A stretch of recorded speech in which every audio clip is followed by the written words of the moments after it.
Bismillahirrahmanirrahim. Assalamualaikum warahmatullahi wabarakatuh.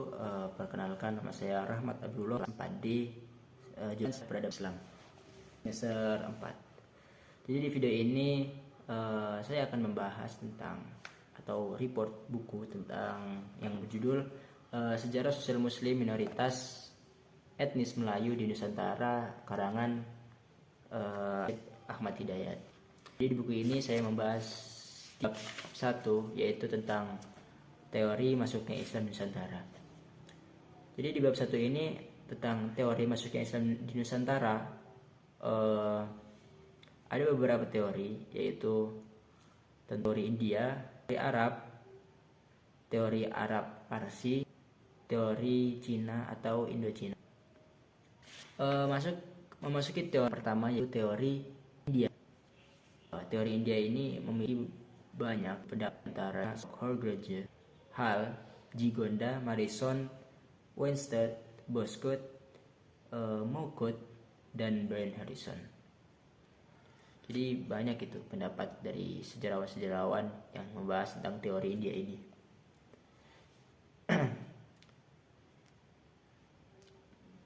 Jadi yang pertama yaitu pendapat Van Rokel.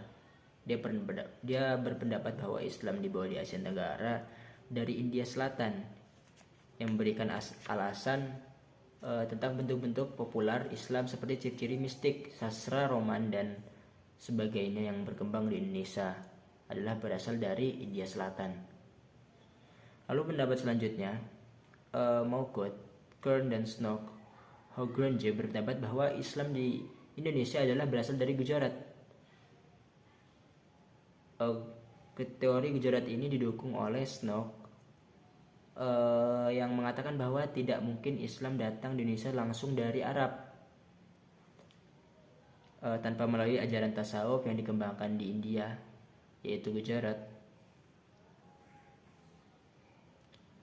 Jadi menurut Snook ini, daerah yang pertama dimasuki adalah Samudra Pasai, masuk kepada abad ke-13. Pendapat Snook ini didukung oleh Brian Harrison dalam bukunya Southeast Asia: A Short History. Lalu selanjutnya, secara khusus Brian Harrison atau sejarawan lain berpendapat bahwa kawasan Asia Tenggara memperoleh inspirasi budayanya bukan dari Persia atau tanah Arab, melainkan dari India,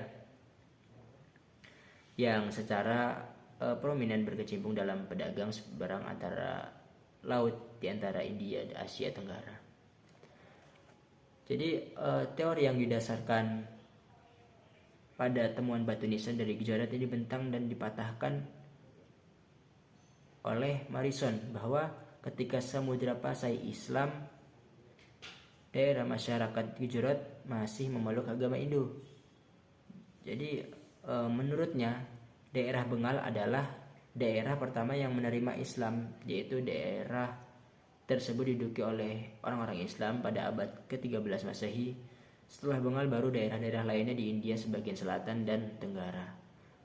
Selain itu, Islam Gujarat adalah penganut mazhab Hanafi, sedangkan di Nusantara ini adalah penganut mazhab Syafi'i, sama dengan penganut Islam di daerah Bengal. Karena itu lebih rasional dan masuk akal jika Islam Nusantara adalah berasal dari wilayah Bengal. Jadi pada teori India ini banyak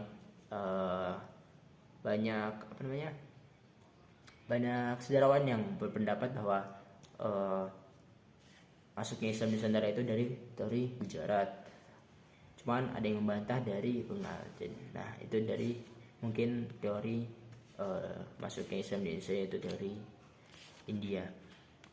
Lalu selanjutnya yaitu ada teori Arab Mekah. Lalu selanjutnya yaitu teori Arab Mekah. Teori ini menyatakan bahwa Islam datang ke Nusantara sejak abad pertama Hijriah pada abad ke-7 yang langsung dari kota Mekah. Sebenarnya alasan-alasan atau hujah historis yang mengenai pendapat ini telah disebutkan di atas, bahwa antara bangsa Arab dan negeri Cina telah lama terjalin hubungan dengan dagang dan politik jauh sebelum datangnya Islam, yaitu pada abad ke-4 Masehi.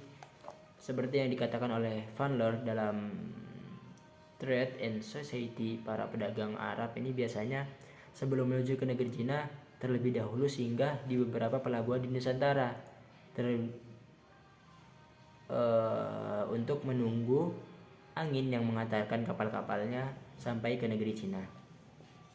Nah, lalu menurut Muhyiddin Haji Yahya dan Ahmad Jelani Halimi dalam sejarah Islam bahwa sebagian besar daripada pedagang Arab yang berlayar di kawasan Asia Tenggara ini pada periode awal merupakan para pedagang dari Yaman, Hadramaut dan Oman di bagian selatan dan tenggara semenanjung Arabia. Lalu teori Arab Mekah ini dikemukakan oleh Buya Hamka yang telah menulis dalam sebuah risalah untuk seminar nasional tentang masuknya Islam di Nusantara di Medan pada tanggal 17 sampai 20 Maret 1963. Dalam risalahnya itu Buya Hamka menulis beberapa poin penting, yaitu yang pertama pengislaman orang-orang Melayu di Nusantara, yang kedua pengislaman para Meswara Raja Tumasik, lalu pengislaman di tanah Aceh. Lalu poin keempat, Maulana Mbah Ibrahim salah seorang wali songo yang turut mempelopori penyebaran Islam di tanah Jawa. Lalu Sunan Gunung Jati Syarif Hidayatullah salah seorang wali songo yang turut mengembangkan Islam di Pulau Jawa, khususnya tanah Pasundan. Lalu poin ke-6, pengislaman Raja Kedah. Lalu yang ke-7, Raja-Raja Maluku yang dikatakan keturunan 4 saudara putri Imam Jawar As-Siddiq, keturunan Rasulullah SAW. Poin ke-8, pengislaman Sukadana Kalimantan yang dilakukan oleh Syekh Syafruddin dan lalu poin ke-9, pengislaman Raja Tidore. Ke-10, sampai kini Raja Brunei menganggap nenek moyang mereka adalah bangsa. Poin yang ke-11, kemasukan Islam di Mindanao dimulai oleh keturunan Syarif dari Mekah. Yang ke-12, pengislaman Pulau Sulu yang disukan oleh Said Abdul Aziz. Yang ke-13, yaitu raja-raja lain yang berasal dari orang-orang Arab seperti Sultan Badur dan penggantinya, Perkasa Alam di Aceh, Hulu Balang di Aceh, sehingga pada tahun 1946 Sultan Siak Seri Indrapura, Sultan Banyak, Raja-Raja Perlis. Lalu poin yang terakhir yaitu poin ke-14, tersangat dalamnya pengaruh mazhab Syafi'i di negeri Melayu yang membuktikan bahwa mubalik utama ialah orang-orang Arab. Lalu selanjutnya yaitu teori Arab Parsi. Teori Parsi atau Persia menyatakan bahwa Islam datang di Asia Tenggara berasal dari tanah Persia, Iran sekarang, yang bermazhab Syiah dalam abad ke-13 Masehi. Jadi pendukung teori ini adalah Umar Amir Hussein dan Hussein Jadiningrat. Teori ini didasarkan pada bukti-bukti sejarah yang berupa dijumpai nama-nama sultan di Nusantara yang menggunakan nama Syah atau Tashi dalam naskah-naskah Cina. Selain itu, teori Arab Parsi juga didasarkan pada dua alasan, yaitu pertama bahwa banyak tradisi kaum Syiah yang dipraktikkan masyarakat Indonesia di beberapa wilayah seperti tradisi Muharram, terus tradisi Asyura, tradisi atau upacara ritual yang dijunjung penganut Syiah, upacara Jambi. Kedua, dijumpai pengajaran bahwa Al-Quran dengan menggunakan kata-kata bersih seperti jabar yang untuk harokat fathah atau vowel a, j untuk katroh dan pes untuk harokat domah. Dalam masyarakat Islam Indonesia, di beberapa wilayah Indonesia, adapun penggunaan fathah, kasrah dan domah adalah ejaan harokat yang digunakan oleh orang-orang Makkah dalam mengeja huruf Al-Quran. Lalu selanjutnya yaitu teori yang terakhir, yaitu teori Cina atau Indo-Cina. Teori Indo-Cina ini menyatakan bahwa Teori ini menyatakan bahwa Islam disebarkan ke kawasan Nusantara berasal dari Cina dan Indochina.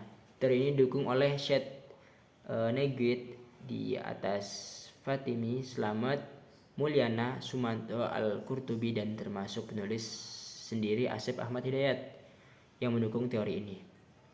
Jadi bukti-bukti yang menandai datangan Islam berasal dari Cina dapat kita rujuk peristiwa pemberontakan di Kanton pada tahun 1707 Masehi, 877 Masehi, yang telah mengorbankan kira-kira 1.200.000 orang sampai 200.000 orang para pedagang Islam, yang kebanyakan para pedagang Islam Arab dan Parsi.